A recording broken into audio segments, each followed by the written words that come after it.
ফ্যামিলির বড় ছেলে যদি প্রথম বিয়ে করে বাড়িতে বউ নিয়ে আসে, তাহলে শাশুড়ির প্রথম ডায়লগটা থাকে কি জানেন? শাশুড়ির প্রথম ডায়লগ দেয়, আমার বউ যদি আমার কথা মতো চলতে পারে তাহলে আমার কলজে গাড়ি খাইতে হারবো, সে যা চাইবো তাই পাইবো, সে আমার মন মতন যদি চলতে পারে আমি কোনোদিন তারে কোনো কাজে বাধা দেব না, কোনো কিছুতে তারে নিষেধ করব না। আমি আমার বোরে আমার মেয়ের মতন দেখবো, আর বোরে একেবারে চোখের মনে করে রাখবো। বিভিন্ন ধরনের কথাবার্তা শোনা যাবে বিয়ের প্রথম দিন। কিন্তু বিয়ের যদি মাসে 6 মাস যাবার পরে দেখা যাচ্ছে যে প্রত্যেকটা শাশুড়ি তার ছেলের বউ দোষ ধরতেছে। দেরিতে ঘুম থেকে উঠতেছে, বাসন মাজে নাই, ঘরে পানি আনে নাই, কিংবা ঘর ঝাড়ু দেয় নাই, সকালে অনেক বেল হয়ে গেছে এখনো কোনো কাজকাম করে নাই। তখনই শুরু হয় কি জ্বর।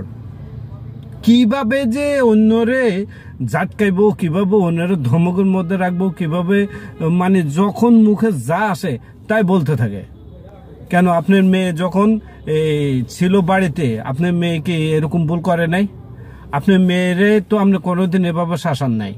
আপনার মেয়েরে তো আপনি কোনোদিন বলেন নাই তুই এত দেরিতে ঘুম থেকে উঠছিস কেন, তুই আজকে এই কাজটা করলি না কেন, তুই কেন আমার কথার অমান্য করেও চলে গেলি। বিভিন্ন ধরনের অন্যায় তো করে। কই, তখন তো প্রতিশ্রুতি দিয়েছিলেন আপনি ও আমার মেয়ের মতন থাকবে। কেন আপনার মেয়ের মতন আপনি ব্যবহার করেন না কেন?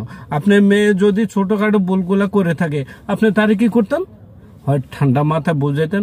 ঠান্ডা ভাষায় যেটা ভাবে মানুষ মেয়ে মেয়ে কিংবা মা মেয়েরে বুঝে ওইরকম ভাবে বুঝে বলে, কিন্তু আপনি তো বলতে পারতেছেন না। আপনি তো যে প্রতিশ্রুতি দিছিলেন বিয়ের প্রথম দিনে, যে আশাটা দিছিলেন, সে আশাটা এই 2-1 মাস না যাইতে কি আপনি ভুলে গেছেন। আপনি ফলট নিয়ে ফেলছেন। আপনার মুখে দিয়ে যা আসে আপনি তাই বলতে পারতেছেন।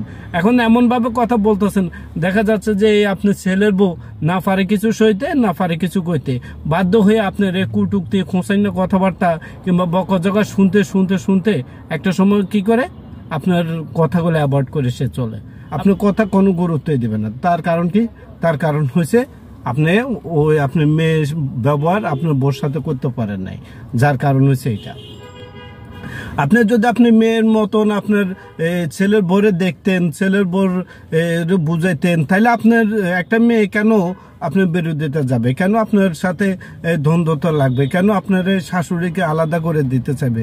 আপনার ছেলের বউ যদি ছেলের কাছে কোনো কথা বলে, এটাই আপনি দোষ ধরে ফেলছেন। ওরে আমার ছেলে তো বউর বক্ত হয়ে গেছে, আমার ছেলে এখন আর আমার কথা শোনে না, বউর কথা শুনে। কেন? আপনার ছেলের কথা তো বউই শুনবে, আর বউর কথা তো ছেলে শুনবে।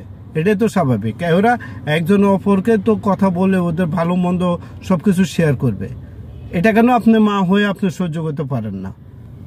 আপনি কেন এই জিনিসটা সহ্য করতে পারেন না? এইটা হচ্ছে তার কারণ।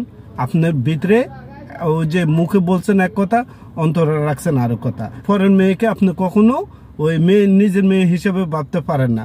বউ হিসেবে হয়তো ছেলে বিয়ে করে আনছে বলে বউ হিসেবে দেখে গেছেন। আপনার মেয়ে যখন পরের বাড়িতে দোষগুণ করে তখন তো আপনি কি ভাষা কথা বলেন? ওরে আমার মেয়ে অবুঝ, আমার মেয়ে এখনো কাজ কাম করতে পারে না, আমার মেয়ে এখনো অল্প বয়স, তার এখনো সময় হয় নাই, তারপরেও এখন কি করবা বাবাজি, তারে বুঝাইও, তারে ইয়ে করো বেন, আপনি একখানা বুঝাইয়েন, আপনার মাইয়া হিসেবে আপনি দেখেন, আস্তে আস্তে না শিখবো, শিখতে তো একটু সময় লাগে। কেন আপনার বেলা আইসারি তখন উল্টে গেছেন কেন? আপনি কেন পরিবর্তন হইতে পারেন নাই? এখন আপনার মেয়ের বেলা যখন আসে তখন আপনি নর্ম, ভদ্র, শান্ত, যত নর্ম ব্যবহার আছে তখন শুরু করতেছেন অত ঠান্ডা ভাষা। যখন আপনি ছেলের বউ কোনো অন্যায় করে তখন আপনি 100 জল্লাদের মতন ব্যবহার শুরু করে দেন। এইটাই না?